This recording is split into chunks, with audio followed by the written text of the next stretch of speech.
Peter Parker and Spider-Man have been a part of our culture now for many, many, many years, and many generations of people have their own love of the character in the comics. You know, it's a really daunting thing to be part of something that you know has a built-in fan base and people that are very protective of the material, but then it becomes exciting. People say, oh, why would you do it again? But the comic book reinvented itself many, many times. You know, there are many iterations of Peter Parker over the 50 years, always with the same root characteristics. And we really got very interested in the other stories about Spider-Man that never been delved into. I had trepidation about the idea of me stepping into the responsibility of it, and I didn't want to ruin the fantasy of it, and I didn't want to take him down from the pedestal that I'd put him on. You know, I'm talking about the fictional character of Spider-Man.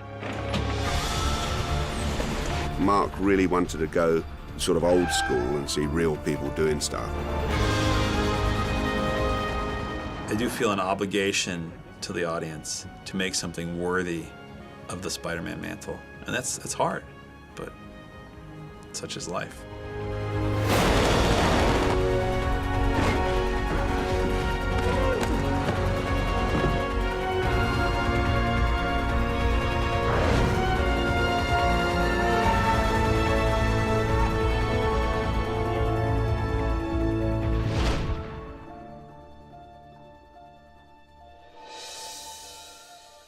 After Spider-Man 3, we talked to Sony about doing a Spider-Man 4 with Tobey. And we went pretty far down the road. There were a couple different versions of the story. And I think, you know, that ultimately there was a feeling that it was time to reinvent, you know, to start fresh. We didn't have a natural extension, because in essence you had an origin in movie 1.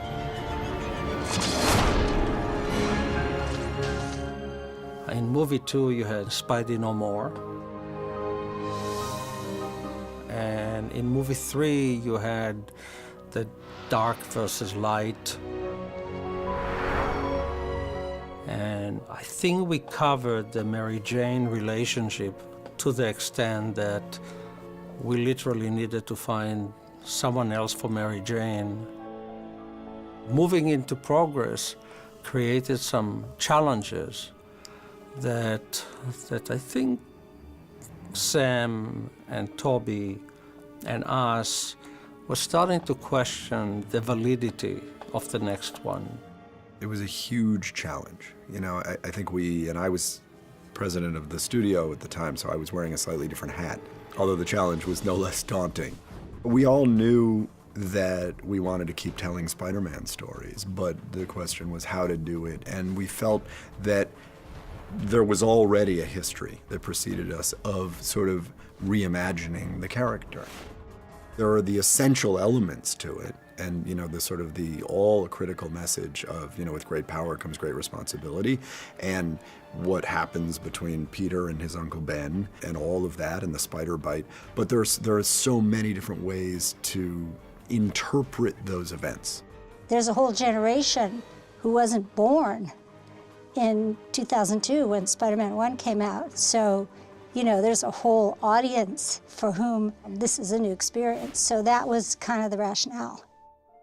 I was originally hired to write Spider-Man 4 and was really sort of excited to come in and do that because I wanted to, no one had sort of finished out a superhero franchise before, sort of on purpose. So that was like a really attractive thing. So Laura Ziskin and Avi Arad sort of brought me in to do that. And then through various kind of, you know, machinations, the movie didn't end up getting made. So Amy Pascal called me and she said, listen, we're not gonna end up making Spider-Man 4, but would you be interested in helping us to start again with the franchise? Say cheers! Cheers! Because of where the stories went in the first 3 movies, Peter Parker grew up fast. And I think we always felt that if we could go back, which we have this unique opportunity, you know, to start again, that we really wanted to spend more time with Peter Parker in high school. That was a very appealing part of the comic book. So that was a kind of defining concept for us. And then also to change tone a bit. The thing that clicked for me was the idea of doing it in a completely contemporary way, which sounds sort of obvious, but when you give Peter Parker, you know, a cell phone, when you put him in what high school sort of really like today, was sort of a really interesting idea. And also this idea of making it a movie about what it's like to be an orphan. Where are you going? Something your mom and I have to do. So much of what defines that character is his origin. You know, Peter Parker's, or Spider-Man's origin story is so powerful. And so we wanted to go back, but do it in a way that was also clean and respectful of the old. So with that said, we did what we do at studios, and we thought about who our favorite filmmakers were. We have to be able to see him transform from a human into this thing and back again without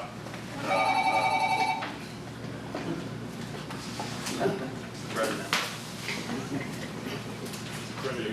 Is Patrick here? No, Patrick. You can ask his phone. So Patrick, if anybody sees Patrick, tell him Fran called. He sounds like his mom.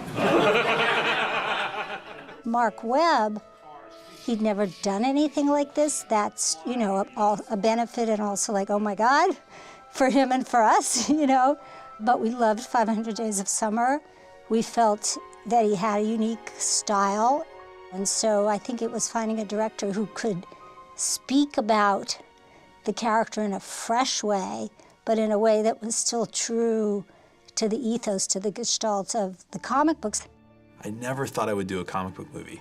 It just wasn't part of my DNA, but I think when I was older, it actually became more appealing to me, because I think that you start to understand there's some really universal, deep themes that are at work in a lot of these things, and I think I started to appreciate the sophistication of the Spider-Man story in particular.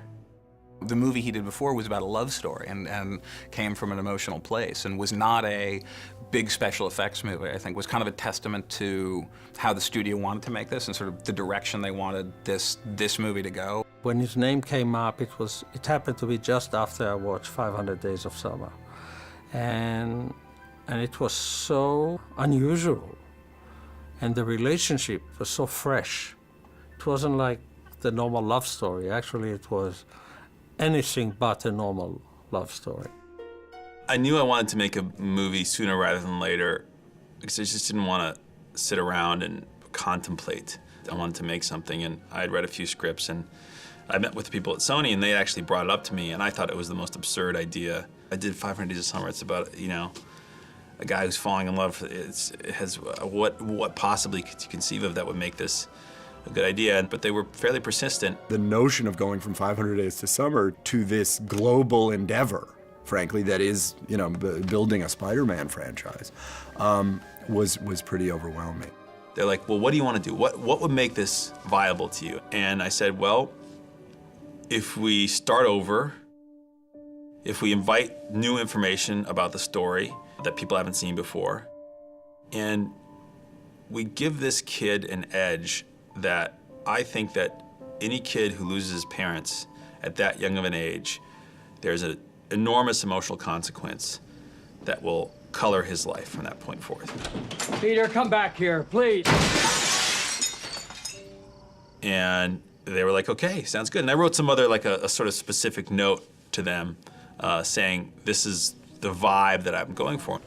He had a genuine love for this character and very quickly got over, you know, I think being daunted by it, and saw that there was this incredible support, and that with Avi and Laura, you know, who had been there, and a studio that was completely backing him, it was, you know, it was a great challenge, and he loves a challenge.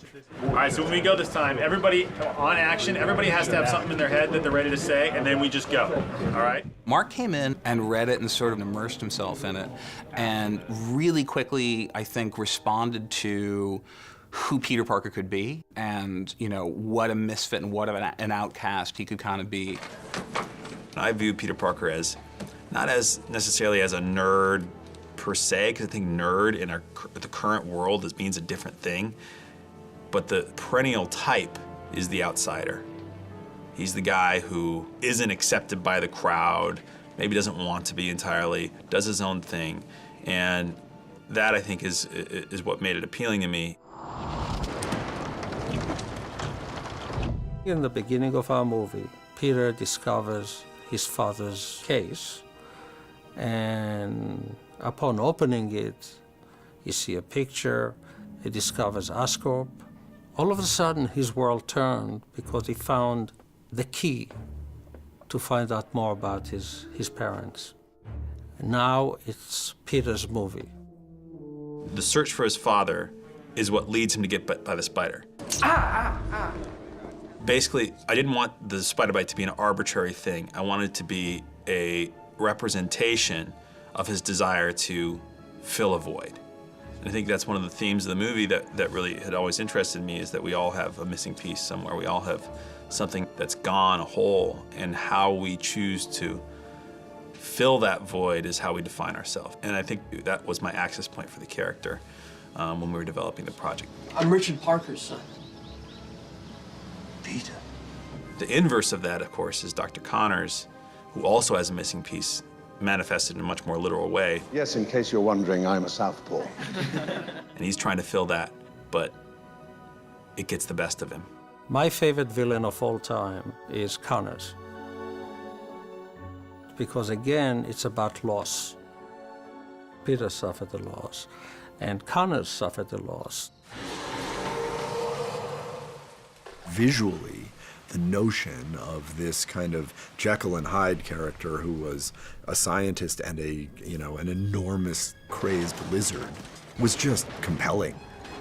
I wanted to do a villain that was, first of all, something that sort of fans knew, but also to tell a very, very simple story. And the story of the lizard is kind of like the most sort of basic emotional story there is. It's a guy who is missing something. And the story we're telling with Peter right now is about a guy who's missing something. So that always seemed to be a really close fit.